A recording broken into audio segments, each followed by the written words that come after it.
Good afternoon, everybody, and welcome to the launch of the CATS Global Council's Vision for the Skies 2045. Now, I'm joined today by some of my fellow members from the Global Council. Just guys, wave your hands in the air if you're here from the Global Council. If you're at the back there, if you're down the front, if you're over there, good to see you. Now, before I share our vision, I want to reflect on our journey so far.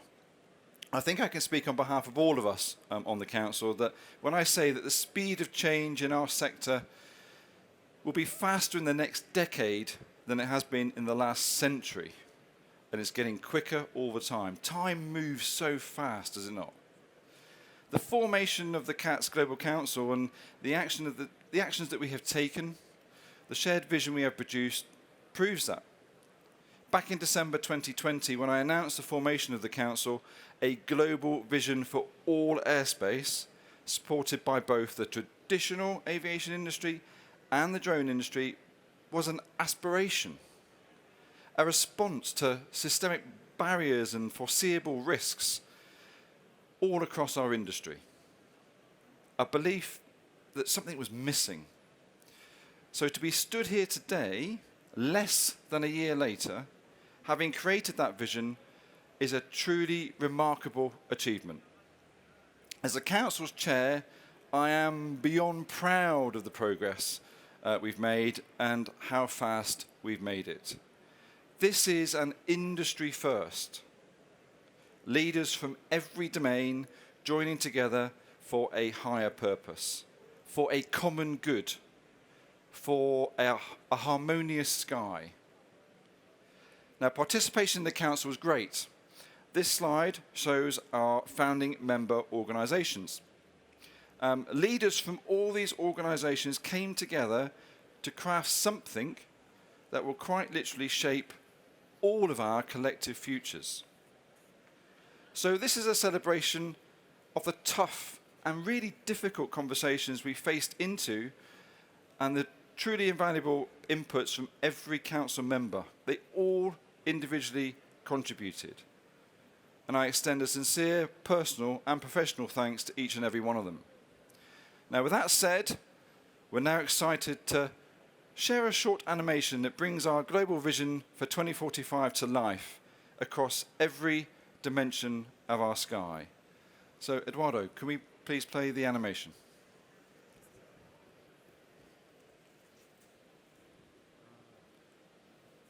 Yeah, go that to me.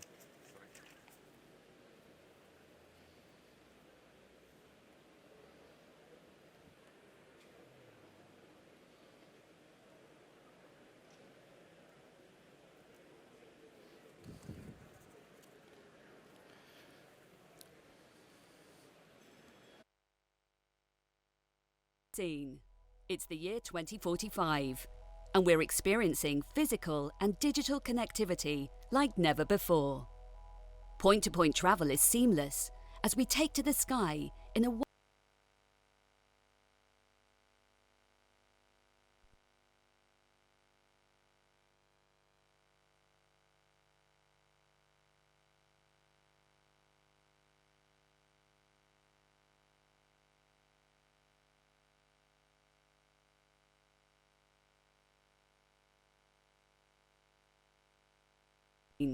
It's the year 2045, and we're experiencing physical and digital connectivity like never before.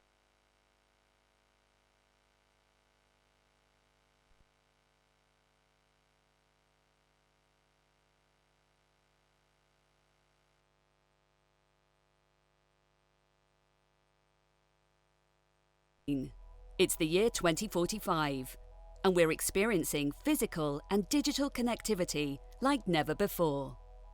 Point-to-point travel is seamless as we take to the sky in a wide range of vehicles, including autonomous air taxis, new commercial aircraft, supersonic and ultra-long-haul flights and spacecraft. These vehicles are powered differently. They're managed safely, and they fly more efficiently than ever before. Each and every flight is made possible by a harmonized, integrated and flexible global airspace that is performance-based and technology agnostic. Our enhanced mobility is powering global prosperity. A smarter, user-centric airspace design has optimized airport traffic flows and capacity. It's reduced congestion and noise for communities in urban centres and around airports. Data is the lifeblood of this system. A cloud-based data network enables the secure flow of high-value, high-volume information between trusted users. It allows robust data exchange between infrastructure and aircraft. Digitization and data sharing capacities have fueled a rise in new services and opportunities. A network of real-time data, machine-to-machine communications, and automated technology have created a competitive environment with a healthy spread of service, technology, and data providers across the globe. Thanks to virtualized technologies and platforms, airspace is managed by those best placed to manage it from anywhere in the world. Regardless of international borders, states collaborate to merge resources, capabilities, and service provision. Comprehensive coordination between the military and service providers enables states to exercise national security measures seamlessly. Gone too is segregation according to specific classes or aircraft types. All airborne vehicles are assessed and operated according to their performance characteristics. The role of us, as humans, has also fundamentally changed. De-risking and deconflicting is proactive or mitigated in real time by ground automation or onboard equipment. That enables multi-layered real-time data to be shared between all airspace users. Automation and advanced technology manage point-to-point flight paths and optimize trajectories, traffic flows, and deconfliction. The system is safe and stable, requiring minimal human intervention. It's given rise to a new role for people and our ever-expanding skill sets. Our aviation community is agile, innovative, and thriving with a new generation of highly skilled, talented people. Underpinning and enabling the skies of 2045 is a clear, robust, and performance-based regulatory framework that governs all airspace, including stratosphere and space. We're at the forefront of safety innovation too. We no longer have to wait for increasingly rare incidents from which to learn. We can anticipate and embrace challenge to guard against complacency. It means there are fewer conflicts, disruptions, and incidents, and greater levels of dependability and safety. Finally, thanks to our resolute focus on sustainability, hybrid technology, cleaner fuels, electrification, and flight path optimization, we're making our skies cleaner than ever before. Together, the aviation community is a powerhouse of partnership, champion of innovation, and exemplar of sustainable mobility. Explore the skies of 2045 at futureskyvision.com.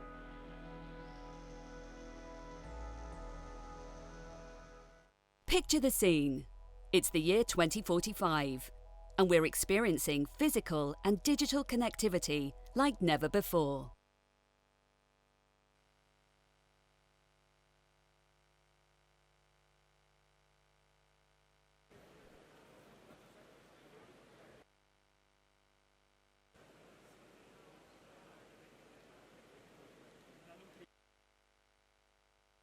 There we go.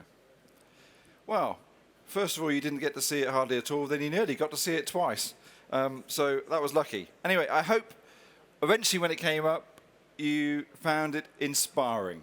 Now, this animation provides provided and provides a high-level view of the skies of 2045, as we've seen. Now, our vision's goal is to create global airspace that is safe, fair, intelligent, and interoperable by leveraging revolutionized design, technology, and services to power global mobility and prosperity. The vision document itself, which is available online as of today at futureskyvision.com, is extensive and includes the building blocks of our vision. Now, in our vision, we imagined what would be needed in the following domains around areas such as services, safety, importantly, sustainability, technology, and even though this is really technical, people.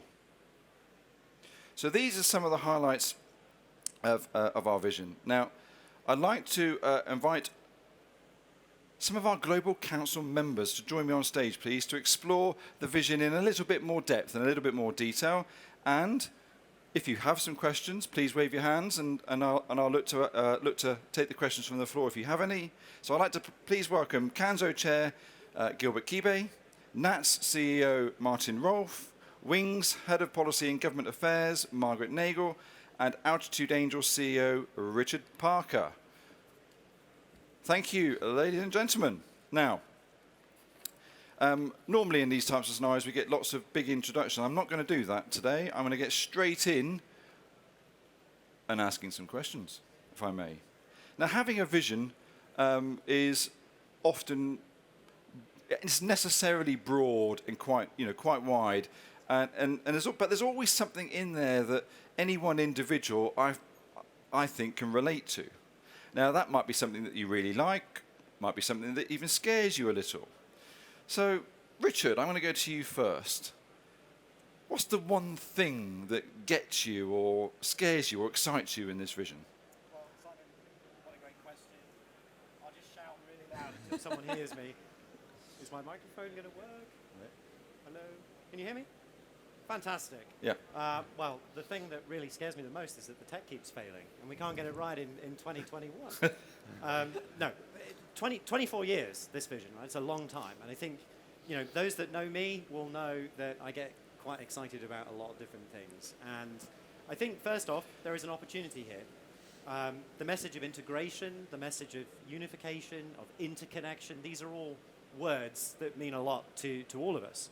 But it's up to all of us, all the people here, all the people in the audience, to decide where we go and how we get there. The other thing I think is worth taking into account is that we're not starting this vision today. This is it's not a 24-year vision, it's a 34-year vision, and we're already a third of the way through it. Right? The drones have been here for a while. So the opportunity in front of all the CANSO members here, of all of us on the council, is to grab the ball by the proverbial horns, to take that next step, and to really begin. And that is something I am absolutely massively optimistic about. And I think the last thing, if I may, Simon, is just to say the risk. With this length of vision, there is a risk of complacency.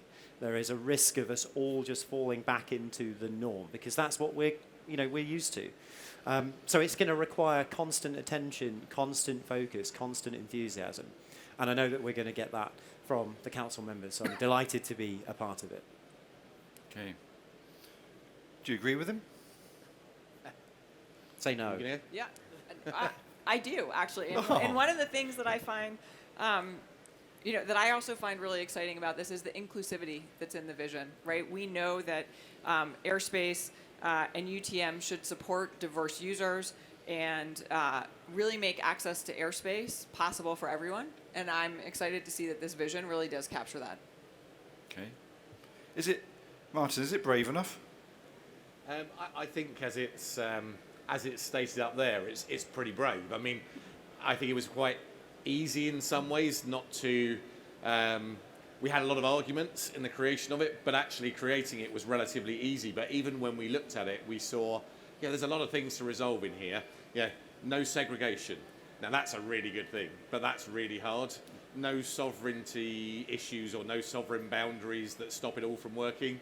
We've talked about that for quite a while now in the past. But I think it's bold and I think it's exciting. I think there's so much to do. And when we're trying to attract people from every walk of life, the whole diverse backgrounds of people who will, youngsters, perhaps not like us on stage, apologies to my colleagues, but people who are going to be excited and want to be part of this industry, for me, it's really exciting, it's really interesting, and I hope others will find it the same. I think it's sufficiently bold that we will find it a challenge, and that's got to be a good thing. Very good. Gilbert, you sort of got two hats, ANSP, regulator, the whole thing. Still feel okay to you, or do you have two different concerns? No, actually, I'm very okay with the situation the way it is because we've been forced to think differently in everything that we do. And at the Global Council, we're looking at all aspects of the aviation sector. Regulator, air service providers, drone operators, the entire space program, so the entire spectrum of aviation was covered in coming up with this vision. So for me, it's exciting, it's a good thing because everybody had an input in creating this. So, and of course there are challenges, but that's just what we'll have to overcome. And we've given ourselves up until 2045. So, but what I find most exciting in coming up with this vision is the fact that we had to work together as very diverse people. And we came up with one conclusion, a concurrence. That's collaboration in the real sense, and I love it. Thank you. Okay, I'm going to change the subject then. So, Martin, you triggered this one off, I think, when you said old people. So let's talk about that young. was slightly rude of me. Okay, very good. But let's talk about young people. So, you know, this is all about the future. We're going to have to attract new talent, perhaps, new maybe not even from our own industries. What do you think makes our future industry one which young people should or could get involved in? So I think when you look at where this industry is currently poised, these are probably overused terms, but it feels like it's at an inflection point. And I can only imagine that when people were standing here 100 years ago, not here literally, but standing at this point of aviation 100 years ago, they were thinking of all the immense possibilities. And actually, it's been pretty stable for quite a long while. Yeah, we've had innovations in the types of aircraft that have been flying, but it hasn't been massive. Now you just have to look around this hall and you see the vast array of not only vehicles but missions, things that can be done that are for the good of society. So travel is great and business travel is great and connectivity is great, but you suddenly realise that there's an asset out here of airspace that we can make so much more of. And I think we have run the risk over the past few years of traditional aviation being seen as a dirty environment, environmentally unfriendly, not sustainable. And I think that certainly everything I hear is that the young people of today really care about the climate. They really care about social cohesion and social mobility, and they want something with a purpose. They want a career with a purpose. They don't just want a career that, effectively is, either virtual or doesn't serve a higher calling. And I think we see this all the time in our young people now. They are just much more driven to make a difference. And for me, this is perfect because we've been lacking that. Here's how we all make a difference in a true. I mean, it's in the vision, right? The global prosperity piece. It just feels like it's something that can really appeal to the next generation, where perhaps aviation had more a negative connotation up until relatively recently, and still needs to fix that. But that's the bit I think is really exciting for young people, or I hope is really exciting for young people. Okay. Part of the vision, though, says automation is a key part of this. So it means less people.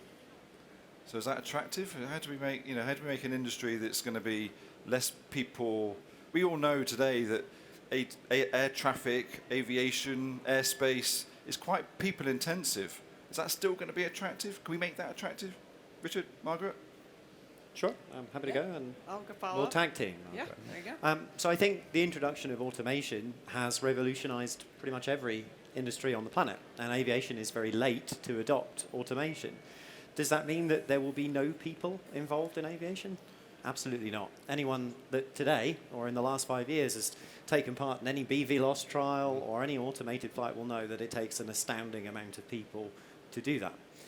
But I do think going forwards, where we deploy people in aviation and what they're doing will be very, very different to what they're doing today. So we'll have much more thought, much more time going into airspace design at all altitudes, at all flight levels.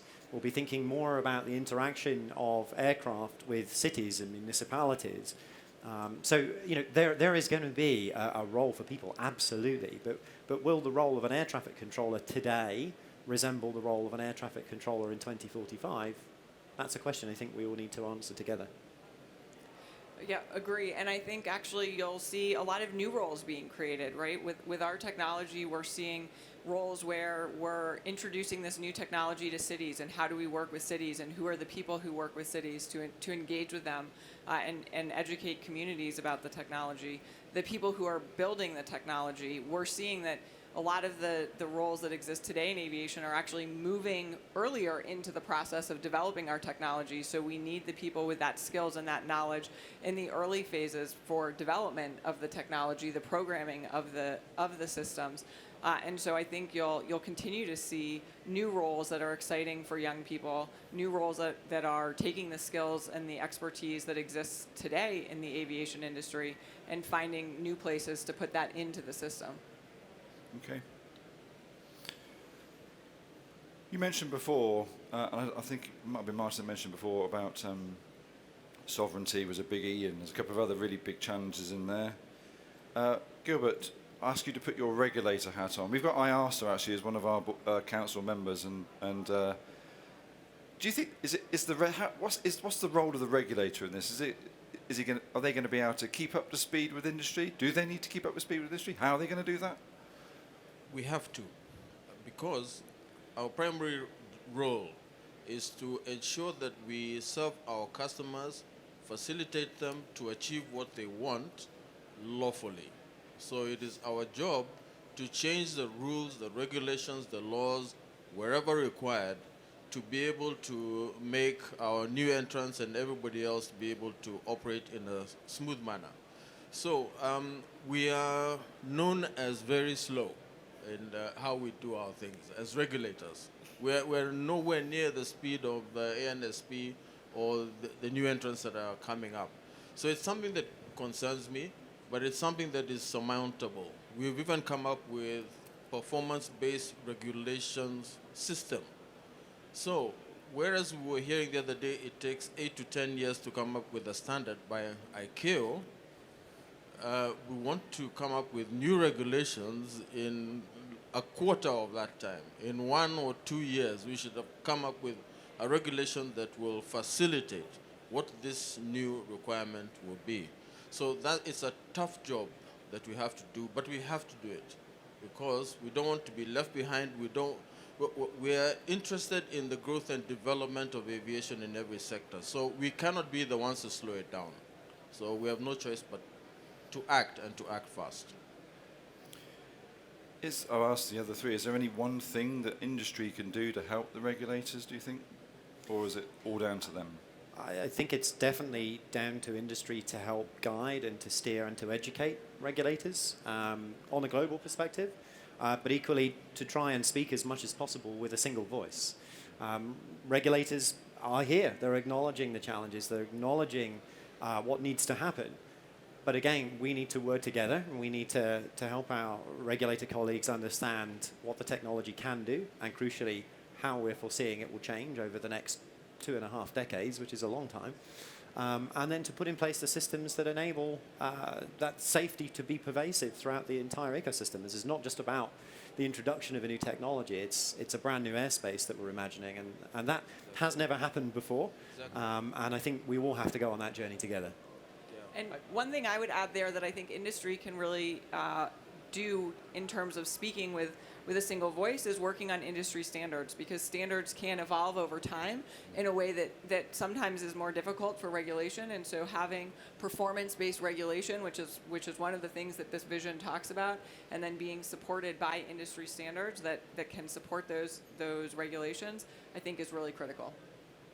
Can I pick up on the one voice, industry speaking with one voice, because I think that's a really important point.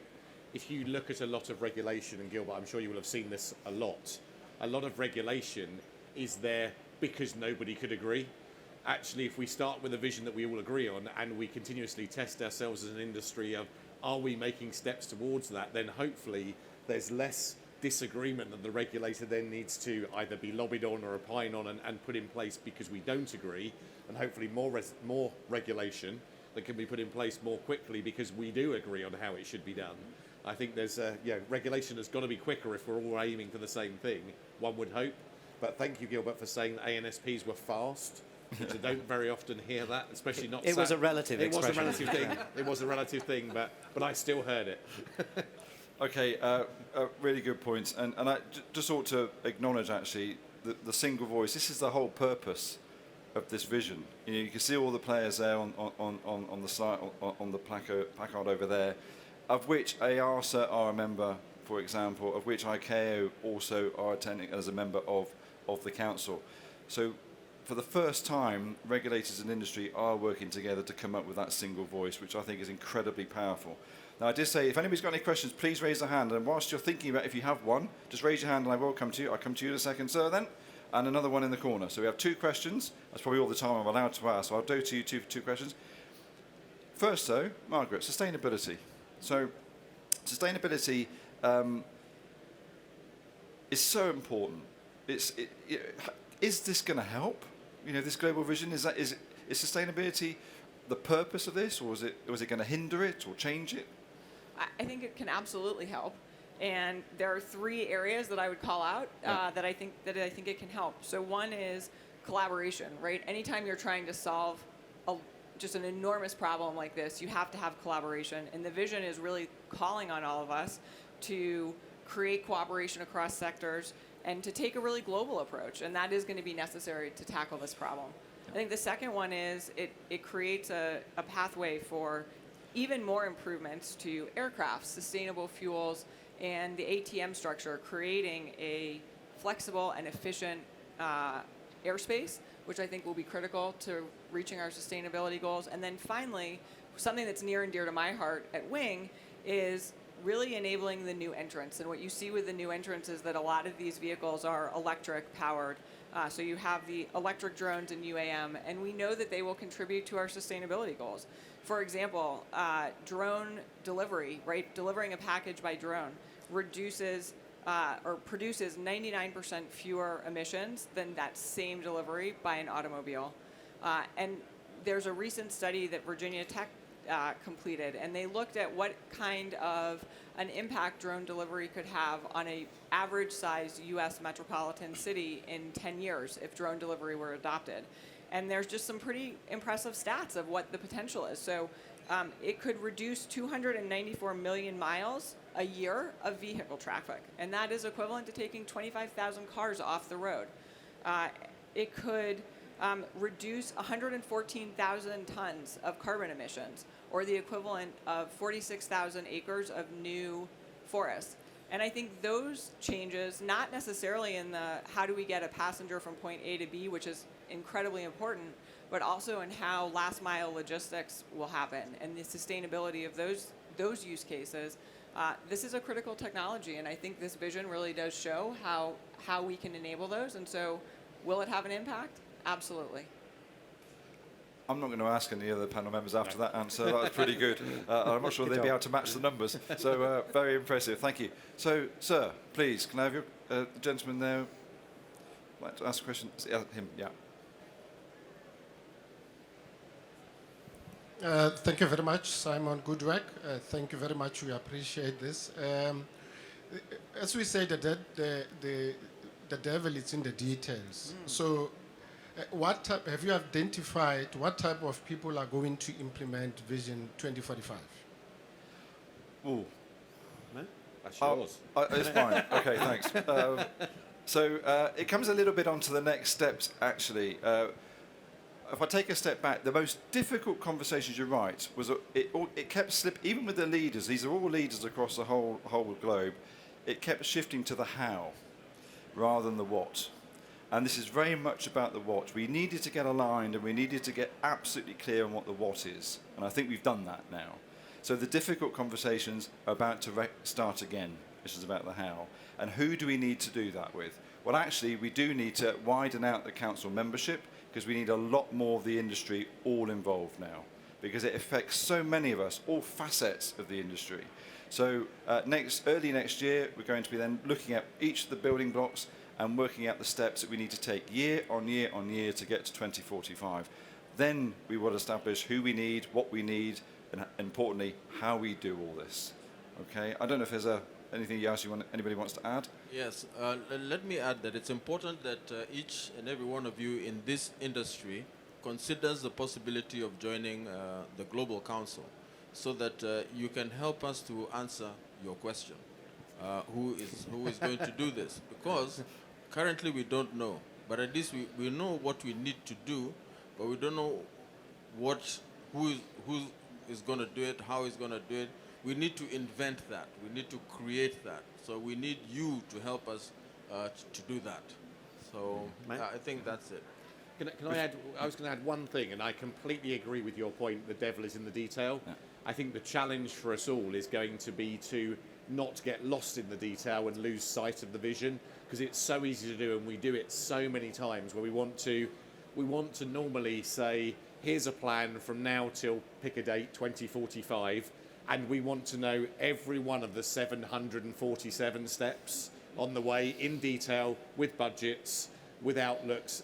We can't do that for this. We're going to have to say it looks like this, and these are the first 3 steps, and these are the next 3 steps. Otherwise, I think we'll never get there. So we've got to somehow find a way to get to sufficient detail to make progress, but not swamp it with trying to understand everything at the start. But I think it's a very fair question. Let me also add that if we don't come up with a solution of how we're going to do this, I will come up with a regulation that is prescriptive and force you to do what you don't want to do. So let's do a risk-based approach of regulation making. That means we need to work it out together. Don't leave it to me. Thank you, Richard. May I just add, I think that the council is, above all else, a resource. Right? It is, look at the membership, and it's not big enough yet. We need more people. And I think one of the biggest challenges that we're going to have is sustaining our own focus and sustaining our own drive. Yesterday, we had another meeting with the council, and I think the most important decision we can all make right now is what is the very next thing that we do. It's good to be guided by the vision. It's a shared vision, but what matters is action. We're not going to hit that vision in 24 years unless we agree on what the very next step is. So that, I think, overall would echo every panelist's feedback here, but particularly Gilbert's here. You need to tell us what you need, what your requirements are, so that we can factor that in and help steer the entire industry towards it. Very good. Thank you. Gentleman in the corner, please.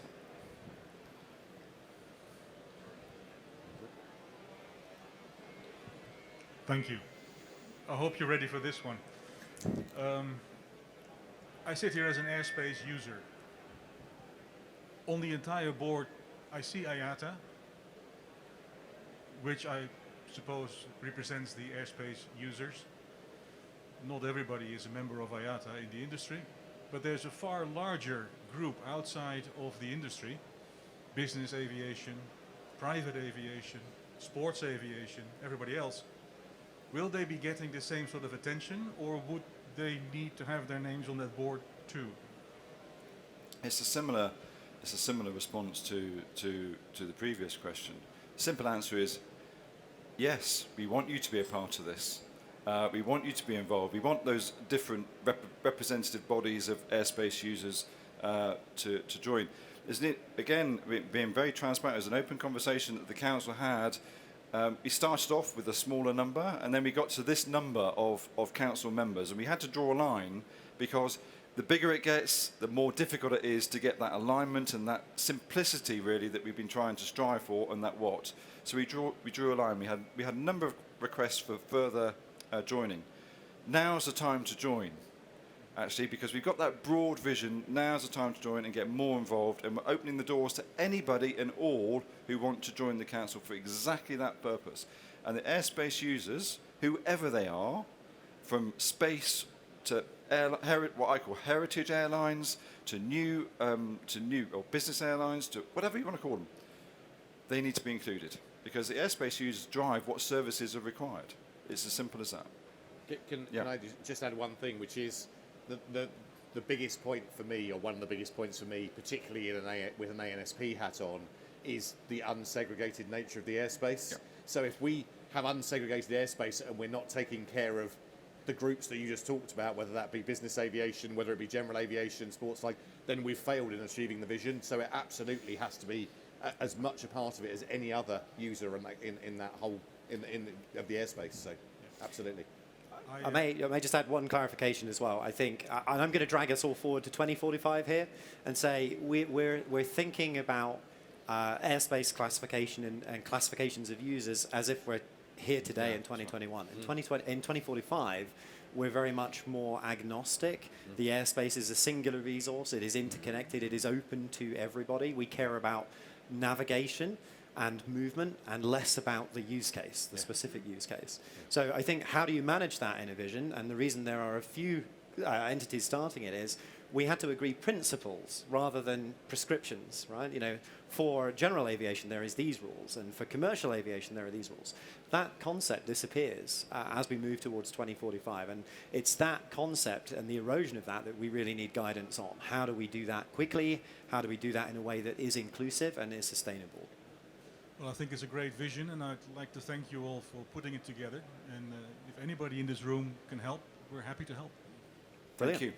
Thank you very much. Okay, so one final question. I come to you, Gilbert, if I may. I want you. It's very similar to what Richard has just said, funnily enough. In terms of, I want you to stand in 2045. Okay, so you imagine yourself in 2045, and you're giving a history lesson. And you're talking about aviation, the history of aviation, and you look back at today, and what do you think people will be saying about today, the day that this was launched? I always say that it's our children and our children's children who will be there at the time active. So when they look at today's history, we are launching the global vision. When they look back to that launch and they see who was here, they will say, those old geezers did a good job. Because we made it possible to be able to do what it is that they will be enjoying in 2045. So we hope that they'll remember us. But when they look at history, that is what they will see. We did a good job, and that is you and me, and all of us here. Thank you. Very good. Thank you very much. Okay, I'd like to thank the panel. I'd like to thank you all for joining us today, and for all the council members in the audience and up here, is to thank you for the contribution actually to making this possible. And I'd like to thank you in advance for all the contributions from all of you in the future as we move this forward. So next steps. It doesn't stop here. We've already mentioned it. And I think actually the hard work really starts now. We've done the easy bit. We didn't know that a while ago. We thought it was very difficult, but really we've done the easy bit. The hard work starts now. But we have this momentum. And I've never seen this type of collective momentum before in this industry. And I don't want to lose it. I don't want that to stop. So the Global Council will continue work on developing a roadmap to achieve this vision. We'll be inviting all of you and all the other organisations to join this phase of work, as I've said, to turn the how into reality. We aim to finalise to a first version of the roadmap about how we're going to do that in spring next year. But as we move forward to the next stage, one thing is clear, that the expectations of this vision, the expectations I hope that you have, can only be met if we band together and continue to band together as an entire industry. Am I moving the slides? Excellent. We will achieve great things this way, much more than any of us could achieve alone. We hope you take the opportunity to contribute to the next phase of work. We want you to join us. We want you to help us shape all of our future skies. So there are a few other Global Council members in the audience, and what I would like to do now is to invite them on stage, please. There's a really giant placard over there, and you're going to get really big pens, and I'd like you to please add your signature. For those so some of the council members obviously couldn't make it due to all the reasons that we all know about, but I'd like them to come and sign on the placard to officially launch our Global Council Vision for Skies of 2045. Thank you very much, everybody. Thank you.